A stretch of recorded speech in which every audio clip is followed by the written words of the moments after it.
Praise the lord. ಎಲ್ಲರಿಗೂ ಇವತ್ತು ನಾವು ಧ್ಯಾನ ಮಾಡಕ್ಕೆ ಹೋಗ್ತಿರೋ ಸತ್ಯವೇದ ವಚನ 1 ಪೀಟರ್ 5 10ನೇ ವಾಕ್ಯ ಹೀಗೆ ಹೇಳುತ್ತೆ, ಸ್ವಲ್ಪ ಕಾಲ ಬಾಧೆ ಪಟ್ಟ ಮೇಲೆ ನಿಮ್ಮನ್ನು ಯೋಗ್ಯ ಸ್ಥಿತಿಗೆ ತಂದು ನೆಲೆಗೊಳಿಸಿ ಬಲಪಡಿಸುವನು.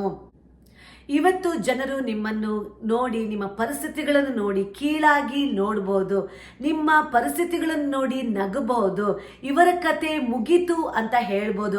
ಆದರೆ ನೀವು ಸ್ವಲ್ಪ ಕಾಲ ಬಾಧೆ ಪಟ್ಟ ಮೇಲೆ ದೇವರು ನಿಮ್ಮನ್ನು ಯೋಗ್ಯ ಸ್ಥಿತಿಗೆ ತರುತ್ತಾನೆ. ದೇವ್ರ ಮಕ್ಕಳೇ, ನೋಡಿರಿ, ಹಳೆ ಒಡಂಬಡಿಕೆಯಲ್ಲಿ ಯೋಸೇಫನು ನೀತಿವಂತನಾಗಿದ್ದನು, 13 ವರ್ಷಗಳ ಕಾಲ ಕಷ್ಟವನ್ನು ಅನುಭವಿಸಿದನು.